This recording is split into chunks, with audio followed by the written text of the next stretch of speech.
Sorry, I don't love you. Afraid I've grown accustomed to. Cause with you something isn't wrong, something isn't wrong, something isn't right. I wish you could be. Hey everyone, welcome to Geekdom is back this week, as is Becky Kovach, and we are actually going to be talking about American Gods again, but in a different light because season 1 aired on Stars recently, and for those of you who don't have Stars, I would just recommend checking out their 1-week free trial and then seeing how much you can possibly watch. That's how Becky and I both watched this, and it worked out pretty well. But Becky, how are you doing tonight? We're recording pretty late here. I'm doing well. How are you? Pretty good. I think I can say this might be the latest I've recorded a podcast, and considering it's 3 hours later for you, that's saying something. Yeah, it's fine. I don't sleep anyway, so this works out great. Awesome. Well, we are going to just dive right in here. I think one of the first things we should definitely talk about is the casting for this show, because I had heard about, some of the cast members before, but not necessarily the main two in Shadow Moon and Laura Moon, who are played by Ricky Whittle and Emily Browning. Yes. It's like they vaguely looked familiar, but I hadn't really seen anything they were in unless they appeared in stuff here or there. Well, Emily Browning was Violet in a series of unfortunate events movie that had Jim Carrey in it. Okay. So that was the only thing that I really recognized her from, but it's a very different it's a very different way to see her from a series of unfortunate events compared to American Gods. Yeah, and Mr. Wednesday is played by Ian McShane, he's been around for quite a while, so he's definitely more of a familiar face. And then for me, Mad Sweeney played by Pablo Schreiber, because I watch Orange is the New Black, I was like, oh, hey, it's Porn Stash and everything like that. So that was like one of the big connections for me. And I think they really did a nice job casting those 4 characters specifically, not just those 4 characters in total, but I think they really sort of picked people who could play those roles really well. Yeah, I thought the casting was incredibly well done. And I think Mad Sweeney was actually one of my favorite characters of the show. Yes.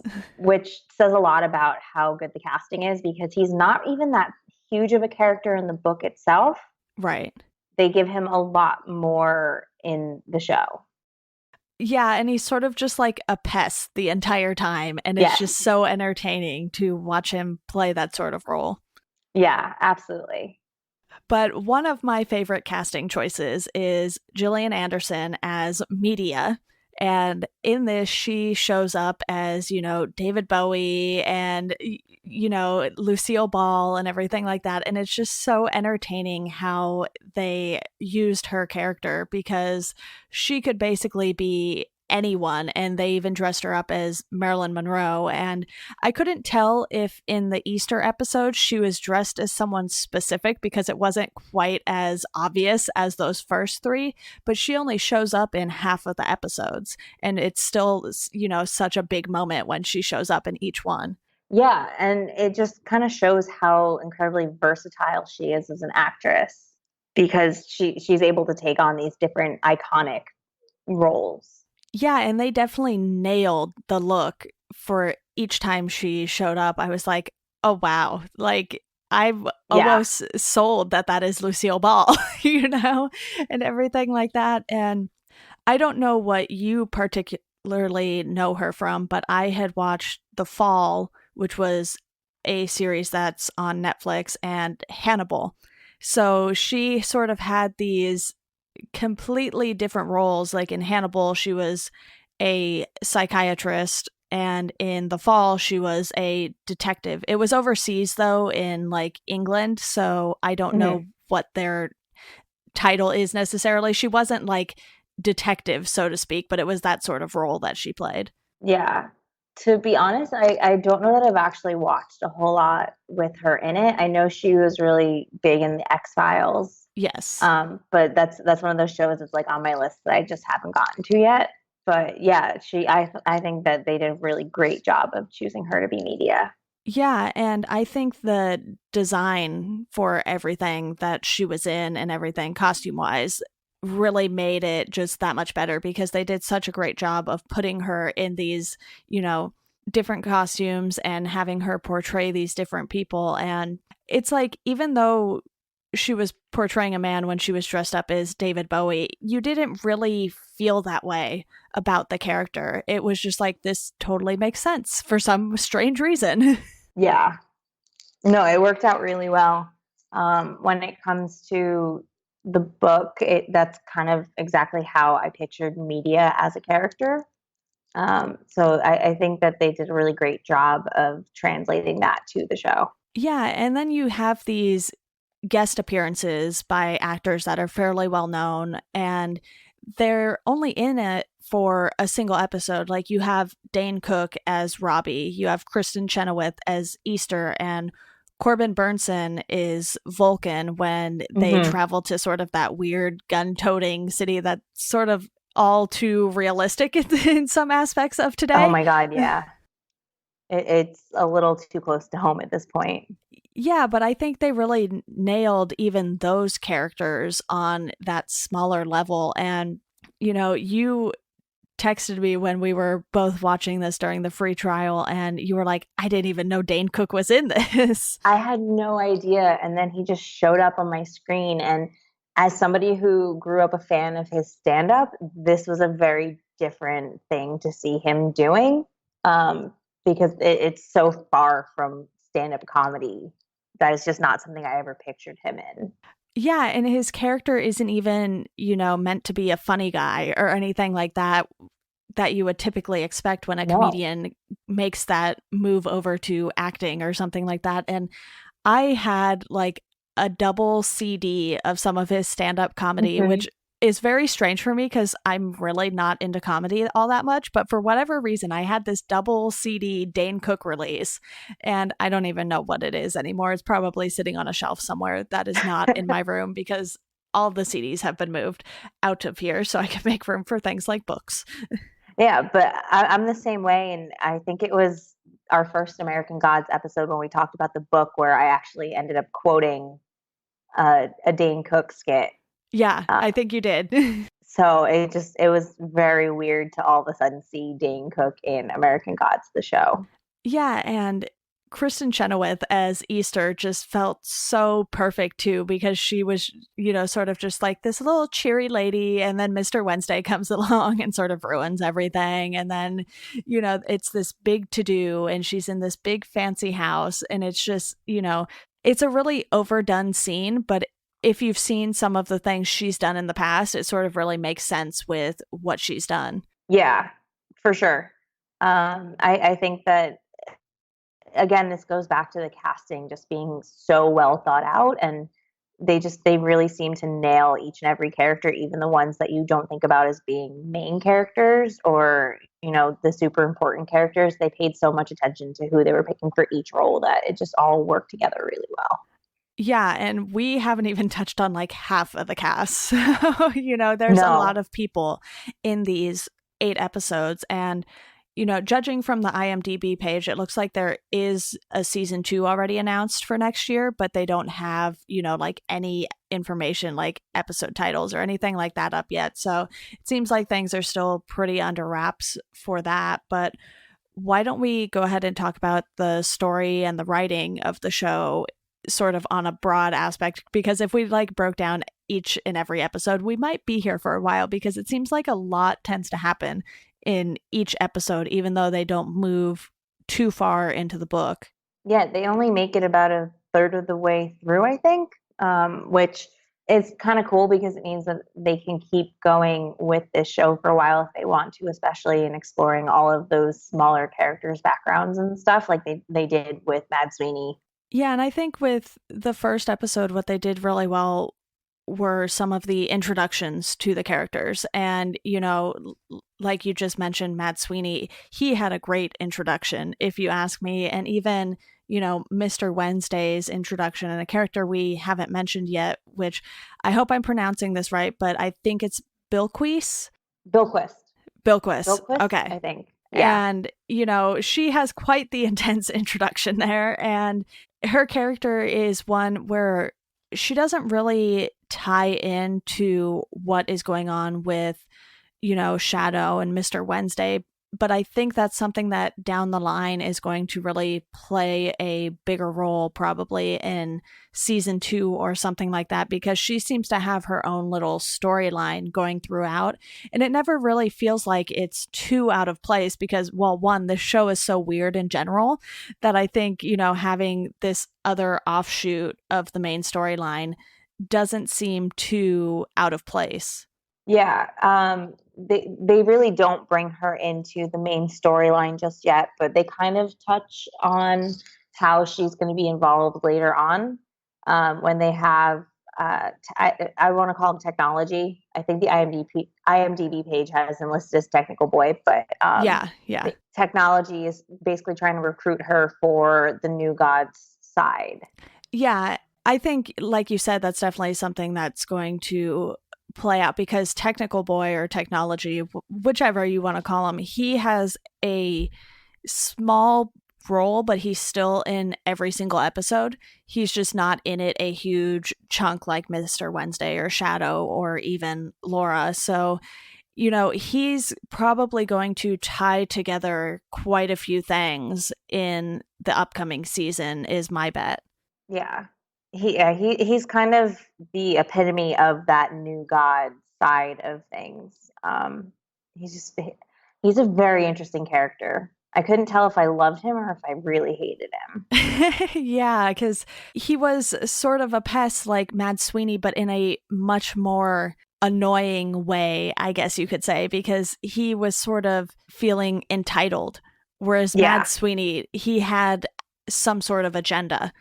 This guy is just like, well, I'm this person, and, if you don't do what I say, then blah, blah, blah. And, he just wants everything to go his way. Whereas I felt like Mad Sweeney had a lot more backstory to his character and everything. And we saw that, I think, later on in the season when they have, flashbacks to him sort of in jail next to Laura, who wasn't Laura at the time. It's all a little confusing because she played like two different characters.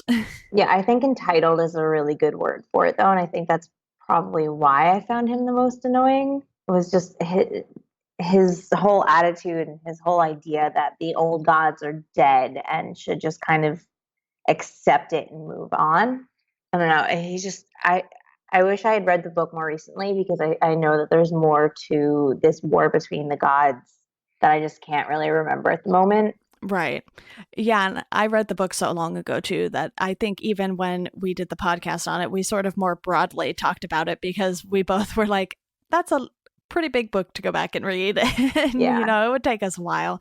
But I think, this starts to bring back quite a bit from the book, and I think they do a fairly good job following it. I did find myself pretty annoyed with Laura for quite a bit of this season, though. I was like, can she just go away at some point? Yeah. And it had nothing to do with not liking the actress or anything like that, but it was just like they sort of made her character a little more annoying than I think I would have liked. And, I honestly feel like that might be my only real criticism of the show is, how much I felt like she was just trying a little too hard to, like not be dead, I guess. Yeah. I also just can't stand the way she calls him puppy. And I know that that's how it is in the book. And that's just like what it is. Yeah. But the number of times that she just called him puppy in the brief amount of time that she was actually in the show, it just got very annoying. Yeah. And it was almost creepy at times because it felt like she was trying to sound like a small child. And she was, the actress is pretty small herself in comparison to the guy who plays Shadow because he's like a pretty large dude. Yeah. It's kind of like when you see one of those couples on the street where like, dude's really tall and the girl's really tiny and it just looks like she's being kidnapped. So like Shaq and everyone else in the world. Yes, exactly. I don't know. Yeah, I agree with you. I think she was way more annoying than she should have been.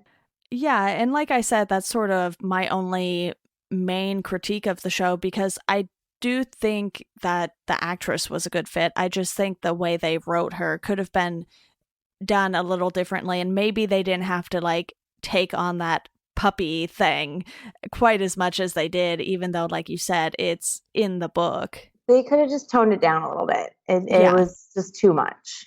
Yeah. And another thing I definitely wanted to ask you about was in episode 2, to start the episode, they were on like the boat scene and everything, and it looked like there were a ton of slaves in there. Did you catch the Mr. Nancy reference? Yes. Yeah. Okay, so sorry. It's fine. I'm like thinking back to the episode. Yeah, and I had read Anansi Boys right around the time, either just before or just after we had started watching this, and I was like, oh my god, what if this is the same one? And I think it's the same guy. So all of these things were like running around in my head, because while it's Anansi Boys and it's spelled differently, it's Mr. Nancy in that book as well. So it'll be interesting to see how they sort of keep giving us these little Easter eggs, or if they do even. Yeah, no, it's definitely the same character.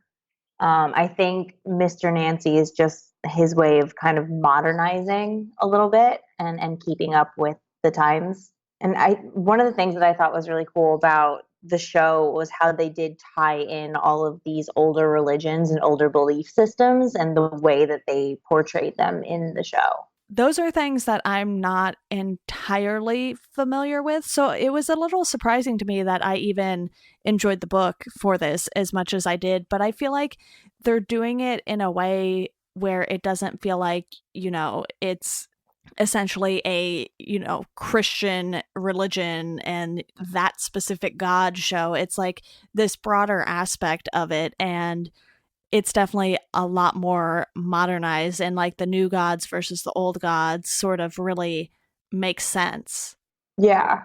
This book is the first time that I ever really thought of what it means to be a god, and the idea that people kind of do worship technology and media like today. It was a very new way for me to think about it.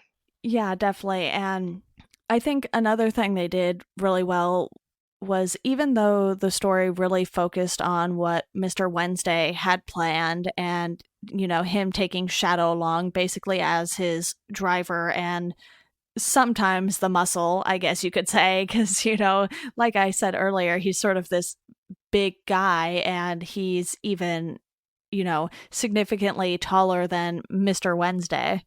Yeah, he's huge.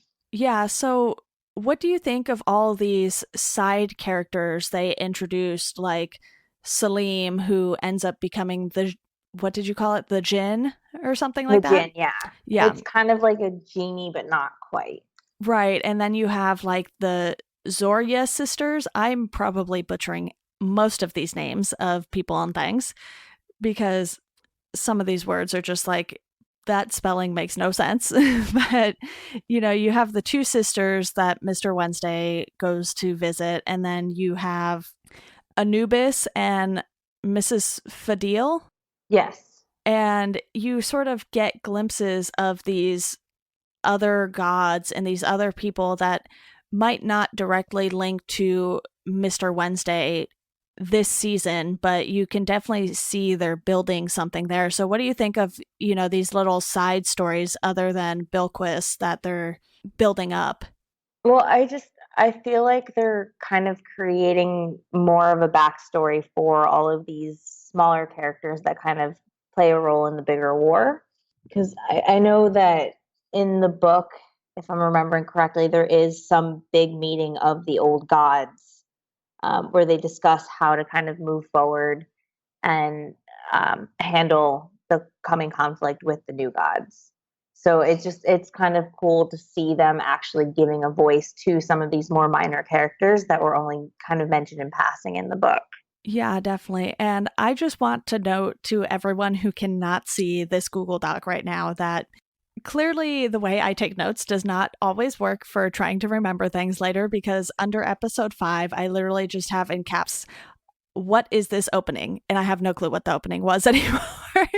So clearly it was something that I was very confused by when it happened. And now I have zero clue as to what actually happened there. I want to say that was the puppet opening, almost like that. It was an animated opening of one of the old gods, and their story and how the belief in that god kind of died out.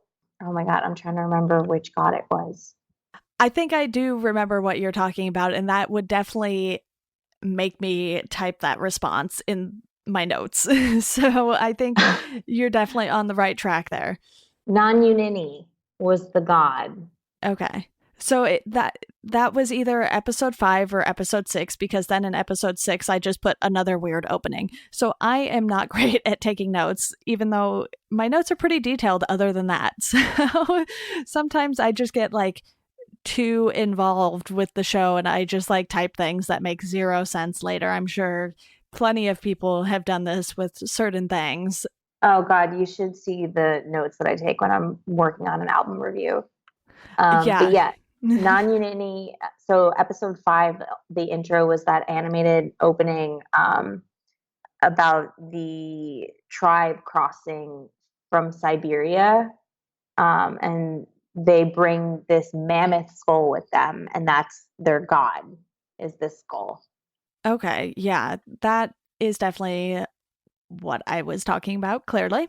So I think it probably just threw me a lot that they put animation into the show, because I don't think that was something I was expecting. But then No. it sort of keeps you on your toes the entire time, too. It's like you can never let up on paying attention to the details of the show. And, you know, since I was taking notes during it, I wasn't doing nearly as much multitasking as I normally do when I'm watching TV, which was probably for the best, because otherwise, this episode might have been a nightmare if I had been doing a bunch of other things while watching this.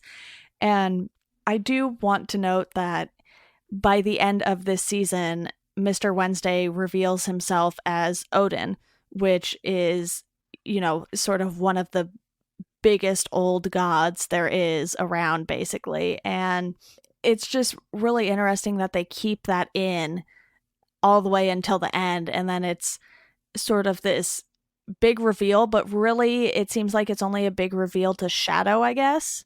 Yeah, it's the kind of thing where you get the sense that that's where it's leading to, throughout the series, and everybody else knows who he is. It's really just Shadow who has no clue at all. But it's the same way in the book too, where they kind of drop hints all along, and then eventually come out and actually say that this is who it is. Right. And I know we mentioned this a little earlier about the actress who plays Laura also playing another character, and that character's name is Essie. What do you think about them having her play two separate characters that lived in sort of these two completely different times? Because I couldn't tell if they were trying to get at that, hey, this is the same person. But then it's like, okay, well, clearly she did die and came back to life. So it doesn't seem like she would be quite the same person. Yeah, it was a little bit confusing. I wasn't quite so sure what they were trying to do with that either. Because that's something I don't really remember from the book. I don't know if I remember that sort of flashback. I knew they had the flashbacks with, Shadow and Laura and him sort of remembering back to the life they had when he thought she was still dead and everything like that. But this, I was just like a little confused. Yeah, I mean, I'm trying to think like what really was the purpose behind having her play both roles. But it just, there's some stuff that I was reading online that said it's supposed to be kind of a parallel to Laura Moon's journey. Okay. But I don't know that I really see it as a parallel. Yeah, the only real connection that I noticed there was the one with Matt Sweeney, because he was in the same jail as Essie, and then he shows up in Shadow's life sort of all of a sudden after she, quote unquote, dies. So I think, that's sort of the main connection. And I want to see if that's something they're sort of going to revisit again, or if they think they wrap that all up with this season. Yeah, I would like to see them kind of explore it more. Especially, I just love Mad Sweeney as a character. So if it gives more of his backstory and more info about him as a character, then I would be fine with that. Yeah, and this flashback sort of takes up a good chunk of episode 7, and it does end with Mad Sweeney showing up at Essie's house when she's sort of this old lady. So you know from that moment that, Essie and Laura can't be the exact same person too, because it's No. like, we saw her age, and then in the present day we saw her die, kind of, sort of, not really, because why not let dead people stay dead? Yeah, it's definitely not the same person. Like I said, I'm not entirely sure why they felt like they should have Emily Browning play both roles, but maybe they'll explore it a little bit more and it'll become more apparent in the second season. I guess we'll have to wait and find out. Yeah, definitely. And one last character I do want to bring up is the best friend Audrey, who is played by Betty Gilpin. And I had only seen her in appearances she made on, I want to say it was Elementary, because I am like one of the few people I know who still watches that show. I love that show. Okay, so you also watch it. So did you immediately recognize her when you started watching this? No, definitely not right away.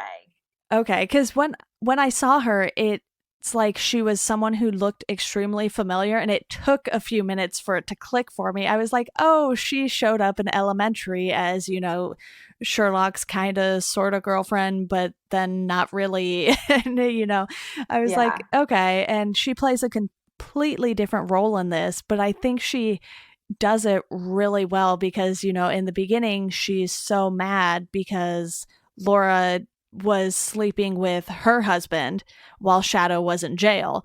And she seemed to be way more emotional about it than Shadow was, at least outwardly. I mean, we know that Shadow was sort of like dealing with this inner turmoil and everything. And then all of a sudden, the next time we see her, it's when dead Laura walks into her house with like her arm in her hand. Oh my God, yeah. That was a lot to take in.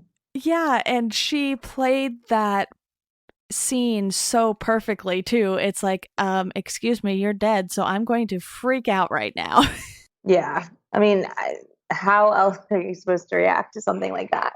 Especially when the person walks in wanting you to sew their arm back on, or trying to sew their arm back on in your house.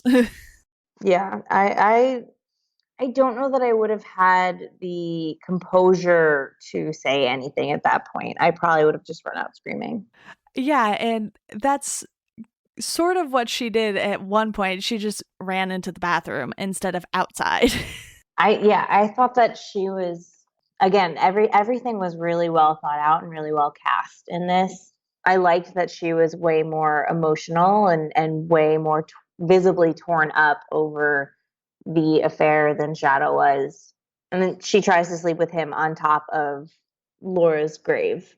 Yeah, yeah. And you can tell that, Shadow is pissed, but he's like not at that level that she's at with it. Yeah, well, he's upset, but he's pretty quick to just kind of accept her coming back from the dead, and he doesn't really turn her away, which that kind of bothered me because she died because she was having an affair with your best friend, and you're just going to accept her coming back and act like everything's kind of okay. Yeah, so I think, the fact that she was so annoying, at least in our eyes too, it was just like, but why are you sort of doing this? So I think there are quite a few things they could have handled better with her character and their sort of post-death relationship, I guess you can call it. Yeah. And, I think that's a fairly small price to pay for how good the show was throughout the first 8 episodes. Yeah, as a whole, it was incredibly well done. So it's kind of okay to look the other way on a few smaller details. Yeah, definitely. So I know because this is on Stars, it's probably hard to say if we'll watch, season 2 as it comes out, or if we'll do what we did this time and, sort of wait for those episodes to air and then go and binge watch it. I'm guessing that will probably be my plan because I don't know if there are any other Stars shows that I really would actively be watching to want to pay for it, for months just to watch a single show. No, I'm the same way. So I'm going to assume that we'll end up waiting until all of the episodes are out and then we can do the free trial again. Yeah, especially since we just shared a login. So only one of us, used up an email on the free trial. Yeah. We're cheating the system, everyone. Don't tell on us. Well, let them come after us. It's fine. I think, Stars might have bigger things to worry about than you and I and our free trials. So I think we'll be okay. Yeah, at least we're not leaking episodes of unaired shows online. True. Very true. All right. Well, is there anything else that you want to touch on before we wrap this up? No, I feel like we kind of covered the show really well. Really, it all comes down to the casting and the fact that they really did a solid job of finding the right people for each role, even the smaller ones that you don't necessarily think of as being super important or super vital. But they paid really close attention to all of the details, and it came out so well. Yeah, and I really liked how they sort of saved Kristen Chenoweth for that last episode, and it was sort of this really big, grand episode that they did. And even though there's still obviously a lot of questions that need to be answered, I felt like it did wrap up fairly nicely for a first season.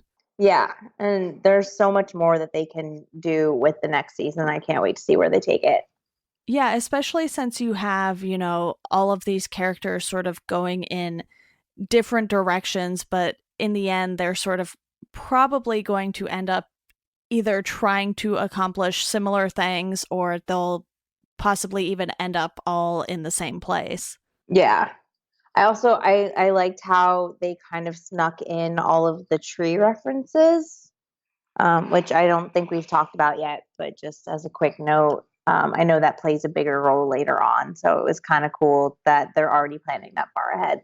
Yeah, and there was a Godfather reference in the final episode as well. So I'm sure plenty of people enjoyed that too, even though it's not, crucial to the story or anything. It's always fun to just get these little tidbits in with the writing and everything. So I'm not going to lie, I've never seen The Godfather, so I haven't definitely either. Missed that one. But I think I got the reference somehow. Wow. Okay. Because I put, I put it in my notes, so clearly I got it. I definitely missed it. So kudos on picking. It could have literally just been them mentioning The Godfather specifically, not like a line from it or something. So maybe that's why I caught it. Oh, maybe. It's on my list of things to watch though, so don't you all worry. I will get to it. I am a baby, so I'm gonna pass. It's too intense for me. See, Substream is kindly letting me embarrass myself and write about all these fantastic movies and, highly acclaimed movies that I have not seen and just sort of be like, hey, look at what movie I haven't seen still. I think that's great, though. There are so many movies that are just these classics that everybody has supposedly seen that I've never seen. Yeah, that's basically me too, because the last post I did for them, or the most recent one, I should say, is one on Raiders of the Lost Ark. And it's like, people are like, how have you not seen Indiana Jones? I was like, I don't really know, but I know part of it because of the ride at Disneyland. So there's that. I will say I have seen Indiana Jones. So okay. You're slightly less embarrassing than I am this episode, so... All right. Well, I think that wraps it up. We kept this fairly short and hopefully concise. Hopefully we didn't get too off track for all of you, but I think we can definitely plan to be back for season 2. Hopefully, Becky, you will be back on before then to talk about something completely unrelated. So I know you and I have discussed a few other topics, but thank you again for coming on to talk about American Gods. Yeah, of course. Thank you for accommodating the super late recording time. Not a problem at all. It actually wasn't as bad as I thought it was going to be. I thought I was going to be like super tired, but turns out once I get talking about things, wakes me up a little. Yeah. Awesome. Well, I know it is quite late for you, so I will let you go. And to the listeners, as always, thank you guys for listening, and we hope you enjoy the rest of your day.